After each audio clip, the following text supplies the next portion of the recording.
Eu disse para vocês, nas nossas aulas anteriores, que Mendel ele foi muito criterioso com os seus experimentos. Quando ele pensava nesses experimentos, quando ele montava os seus experimentos e também quando ele coletava os dados dos seus experimentos. Essa coleta, ele quantificava todos os indivíduos que ele tinha como resultado dos seus cruzamentos. Com isso, Mendel pôde calcular as frequências esperadas nos diferentes cruzamentos que ele fez. O que ele estava calculando? O que nós chamamos de probabilidade. Nós vamos ver então a previsão da prole de cruzamentos usando as proporções mendelianas.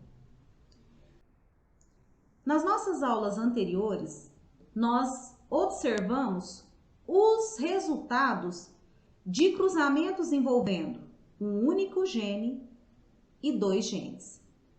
Mas vamos imaginar que agora nós temos 3 genes envolvidos neste cruzamento. Quantos indivíduos nós teríamos se nós fizéssemos esse cruzamento através do quadrado de Punnett? Existe uma fórmula que eu posso usar para determinar quantos indivíduos eu vou ter em um cruzamento de acordo com os genes que estiverem envolvidos. Qual é essa fórmula? Essa fórmula é o seguinte: para nós sabermos quantos indivíduos nós vamos ter, nós precisamos determinar o número de gametas envolvidos nesse cruzamento. Como nós fazemos essa determinação? Da seguinte maneira: existe uma fórmula que essa fórmula para gametas, ela é 2 elevado a x. Vamos entender o que é cada elemento dessa fórmula. Esse 2, ele se refere ao número de alelos presentes no gene. Vamos imaginar um gene homozigoto dominante. Quantos alelos eu tenho presente nesse gene? 2. Por exemplo, Y grande, Y grande. Mas e se esse gene for heterozigoto? Quantos alelos nós vamos ter? 2. Y grande, Y pequeno. E se esse gene ele for homozigoto recessivo? 2. Y pequeno, Y pequeno. Indiferente do tipo de gene, nós vamos ter sempre nesse gene 2 alelos envolvidos. Esse 3 se refere a quê? Ao número de genes envolvidos no cruzamento. Eu estou falando de quantos genes envolvidos? 3 genes. Eu estou falando de uma herança tríhíbrida. Bom, então eu posso usar essa fórmula para determinar o número de gametas envolvidos nesse cruzamento com 3 genes. Vai ser 2 elevado a 3. 2 elevado a 3 me dá 8 tipos de gametas diferentes. Espera aí, 8 tipos de gametas do pai, 8 tipos de gameta da mãe, vai me resultar num quadrado de Punnett com quantos indivíduos? 64 indivíduos. Bom, eu acredito que dá trabalho. Nesse caso, o uso do diagrama de linha é muito mais pertinente, tá? Mas vamos lá. Se nós tivermos, então, 2 genes envolvidos, por exemplo, Azão Azinho, Bezão Bezinho, nós vimos, por meio do diagrama de linhas, que é possível nós encontrarmos o número de genótipos resultantes desse cruzamento, o número de fenótipos e o número de gametas. Quantos gametas nós temos quando nós estamos trabalhando com uma herança envolvendo 2 genes. Nós temos 4 gametas diferentes. Nós vimos isso. Quantos fenótipos diferentes? Nós vimos que nós temos 4 fenótipos diferentes. E quantos genótipos? Nós vimos que nós temos 9. Eles vão aparecer aqui quando nós fizermos o resultado desse diagrama de linha. Dessa forma, nós podemos ter uma fórmula para calcular o número de gametas envolvidos num cruzamento, o número de fenótipos que nós vamos ter como resultado desse cruzamento e também o número de genótipos. Vamos ver qual a fórmula que nós vamos usar para cada um dessas informações que nós temos. Então, nós temos aqui o número de genes, quantos gametas nós vamos ter a partir desse gene, quantos fenótipos nós vamos ter, quantos genótipos. Nós começamos a fazer os nossos cruzamentos com um único gene. Um único gene, quantos gametas nós temos? Qual a fórmula que nós vamos usar? Mostrei agora anteriormente. A fórmula é 2 elevado a x. O que é esse 2? O número de alelos envolvidos nesse gene, que vai ser sempre quanto? 2. E esse x aqui, que está representado por 1, vai ser o número de genes envolvidos no cruzamento. Eu estou trabalhando com um único gene. Quantos gametas nós vamos ter? 2. Em relação ao fenótipo, para eu montar a fórmula de determinação do fenótipo, eu preciso lembrar o quê? Quando nós cruzarmos um indivíduo heterozigoto com outro indivíduo heterozigoto, quantos fenótipos nós temos numa herança monogênica? Nós vamos observar que nós temos 2 fenótipos diferentes. Elevado a x, x representa o quê? O número de genes envolvidos. Quantos fenótipos de fato nós vamos ter? 2 fenótipos. Qual a fórmula para nós encontrarmos o número de genótipo? Nós temos que lembrar, se eu cruzar um indivíduo heterozigoto com outro, quantos genótipos diferentes eu vou ter? 3 genótipos diferentes. Elevado ao número de genes, nós vamos ter 3 genótipos. Alcione, de onde você está tirando isso? Volta lá no cruzamento envolvendo um único gene, partindo de indivíduos puros.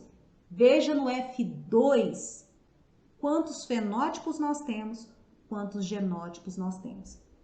Ah, então se eu partir de indivíduos puros, em F2 eu posso usar todas essas fórmulas? Pode. 2 genes.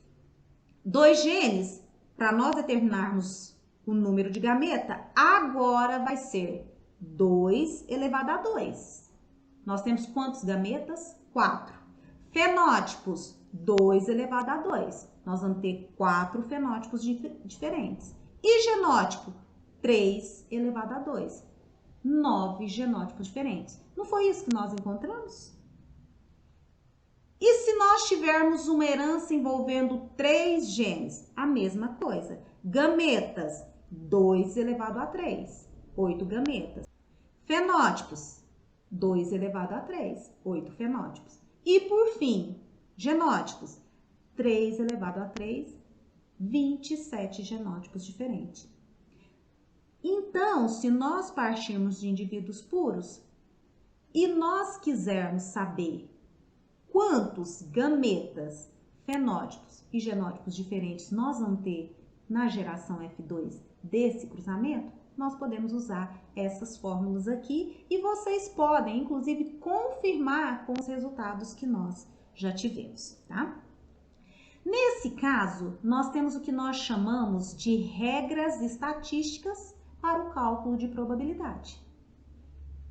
E aí nós vamos ter duas regras.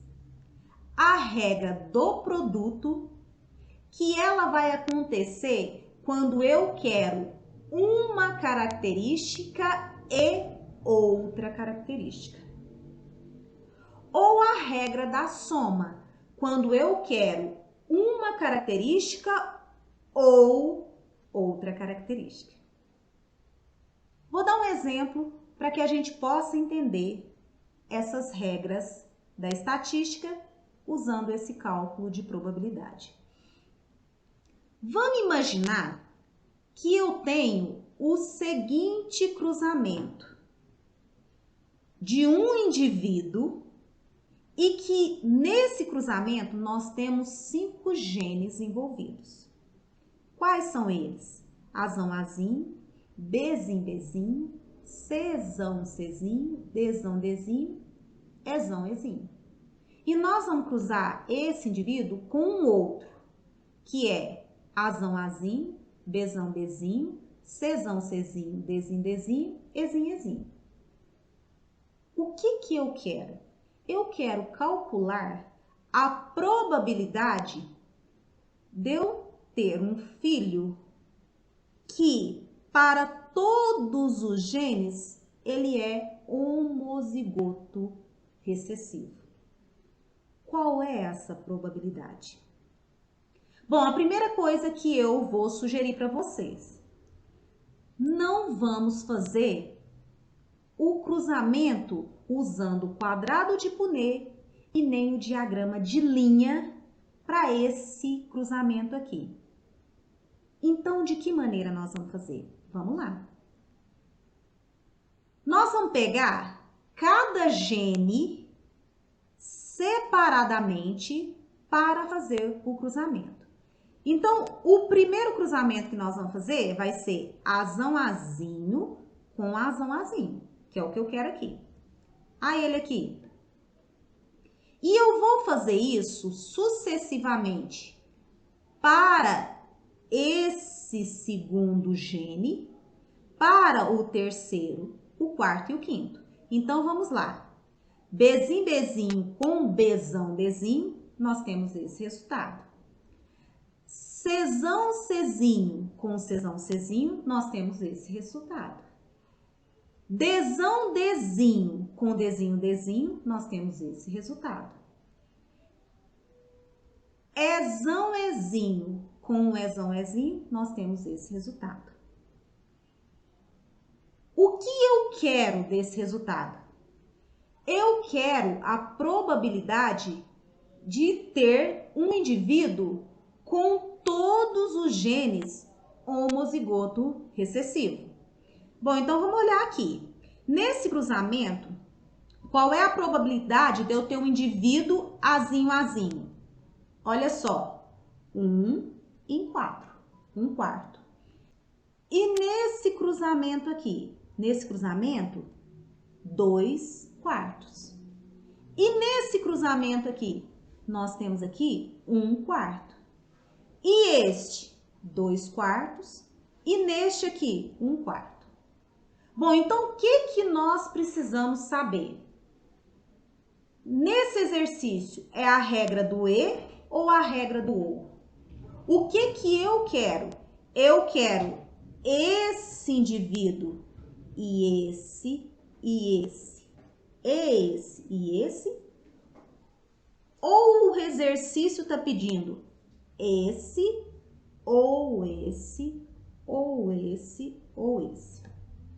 Nós percebemos que para esse cálculo aqui, nós vamos utilizar a regra do E, porque eu quero um indivíduo que tenha os seguintes genes: Azinho, Azinho, E, Bzinho, Bzinho, E, Czinho, Czinho, E, Dzinho, Dzinho, E, Ezinho, Ezinho. Então, vamos lá. Qual é a probabilidade dele ser Azinho, Azinho? 1 quarto. Nós encontramos lá atrás. Bzinho, Bzinho, 2 quartos. Czinho, Czinho, 1 quarto. Dzinho, Dzinho, 2 quartos. Ezinho, ezinho, 1/4. Regra do E é a regra do produto. Agora é calcularmos quanto vale isso. Quando nós calculamos, nós vamos achar que a probabilidade de nós termos um indivíduo desse jeito, resultante daquele cruzamento, vai ser 4 sobre 1024. Nós podemos simplificar, né, gente? Isso daí, né? E aí nós vamos simplificar por 4, né? 4 por 4 dá 1, 1024 por 4 dá 256. Mas vamos imaginar que agora eu quero um outro indivíduo, resultante desse cruzamento. Eu agora quero um indivíduo Azão, Azinho, Bzão, Bzinho, Czão, Czinho, Dzinho, Dzinho e Ezão, Ezinho. Nossa, eu tenho que fazer todo o cruzamento de novo? Não, gente. Nós já temos esse resultado lá atrás. Os pais não mudaram. O que mudou? É o indivíduo que agora eu quero. Então, eu posso usar os mesmos cruzamentos que eu já fiz anteriormente? Claro que pode. Então, veja só. Azão, Azinho. Azão, Azinho, 2/4, né? E assim nós vamos encontrar sucessivamente para todos os genes naquele cruzamento que nós fizemos anteriormente, esses indivíduos, né? Ou melhor, essas proporções. Então, nós temos, qual a probabilidade de nós termos um indivíduo Azão, Azinho? 2/4. Bzão, Bzinho, 2/4. Czão, Czinho, 2/4. Dzinho, Dzinho, 2/4. Ezão, Ezinho, 2/4. Quanto que dá isso? 32 sobre 1024. Podemos simplificar? Lógico que podemos. Se nós simplificarmos aqui por 32 dá 1, aqui por 32 dá 32. E aí nós temos 1 em 32 indivíduos de chance de nós termos um indivíduo assim. Dessa maneira, nós podemos calcular a probabilidade de nós termos um indivíduo com uma determinada característica que nós queremos.